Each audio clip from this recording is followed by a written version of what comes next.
ថាសួស្តីថ្ងៃនេះខ្ញុំមកចូលរួមកម្មវិធី ARC ទាក់ទងជាមួយនឹងការដែលប្រឡងរើសយកអ្នកប្រកួតstartup អីអញ្ចឹងណាបងធ្វើជា partnership ច្រើនហើយទីនេះគឺយើងទាក់ទងជាមួយនឹងហាងសិភៅមានន័យថា Scholar Book Center យើងមានសិភៅជាង 3000 ចំណងជើងមានន័យថាចំណងជើងតែយើងស្តុកនៅក្នុង website របស់យើងហើយយើងក៏មាន physical ដែលលក់មែនតើមានន័យថាមិនមែន 3000 ចំណងជើងនេះទៅទេគឺមានពិតប្រាកដចឹងយើងរក្សានៅក្នុង stock បងប្អូនទាំងអស់គ្នាចង់ order ហើយបើគិតជាសភៅប្រហែលជា 5000 ជាងក្បាលតែយើងអាចស្វែងរកបាននៅ Scholar Book Center ចាយើងខាង Scholar Book Center ក៏ជា founder មួយសម្រាប់សភៅមួយសហគមន៍មួយសភៅមួយសហគមន៍មួយយើងធ្វើឡើងក្នុងគម្រោង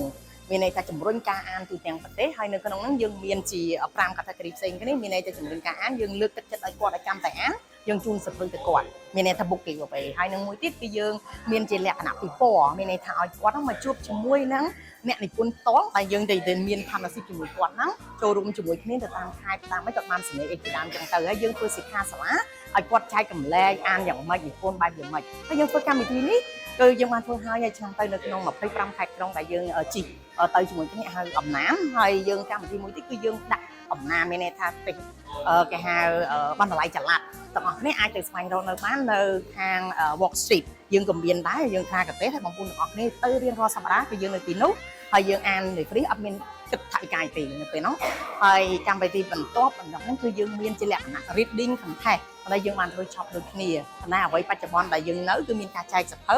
និង donation សភៅទៅបណ្ណាល័យ25ខែក្រុងបច្ចុប្បន្នគឺយើង donate បាន200បណ្ណាល័យហើយយើងនឹងមាន workshop បងប្អូនទាំងអស់គ្នាអាចចូលរួមនៅទៅចែករំលែកឬក៏ទៅលេងបានយើងចុះទៅតាមខេត្តគោលដៅរបស់យើងគឺយុវជនតែម្ដងមានន័យថាគាត់នៅស្ថាប័នយុវជនដែលរៀននៅវិទ្យាល័យ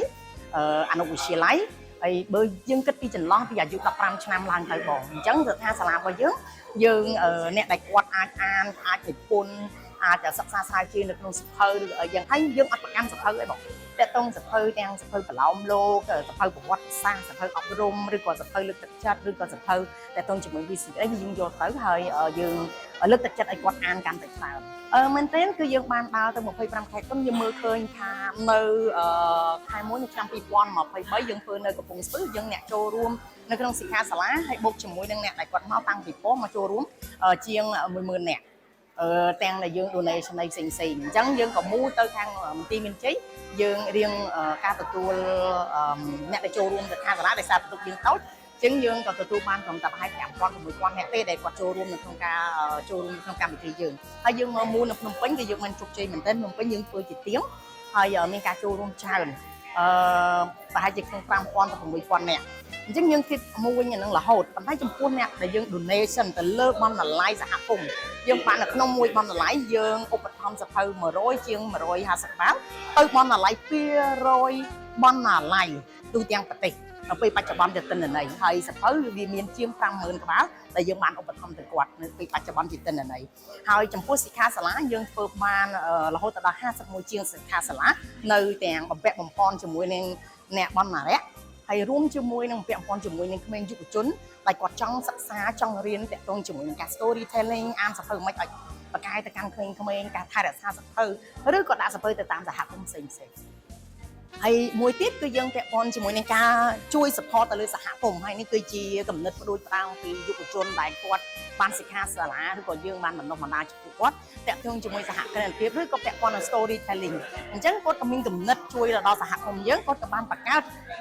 souvenir gift មួយដែលឲ្យឈ្មោះថាអង្គារបោះអញ្ចឹងអង្គារបោះគាត់យកផលិតផលសហគមន៍ហើយគាត់មកលក់ហើយបច្ចុប្បន្នគឺគាត់លក់ជាលក្ខណៈ online ទេអញ្ចឹងឧទាហរណ៍ដូចជានេះគឺយើងសហគមន៍យកមកពីខាងសៀមរាបអានេះគឺយើងសហគមន៍មកពីខាងកៃលំបាញពីខាងតាកែវហើយដូចជាបងដែលគាត់នៅខាងសៀមរាបយើងជួយលក់គាត់ដែរនេះគាត់ខាងតាំយើងជួយលក់គាត់ហើយយើងនឹងព្យាយាមដាក់បញ្ចូលជាមួយនឹង app ប្តីយើងព្យាយាមដាក់ចូលជាមួយនឹង website យើងហើយក៏ដូចជាមួយនឹងខាង network យើងមួយចំនួនដើម្បីជំរុញការលក់របស់គាត់ហ្នឹងឲ្យកាន់ទៅទូលំទូលាយទៀតហើយពេលបច្ចុប្បន្នយើងព្យាយាមចូលទៅ EON ហើយនឹងផលិតមានហបផ្សេងៗហើយយើងបានការទទួលស្គាល់យ៉ាងច្រើនគួរសមដែរបង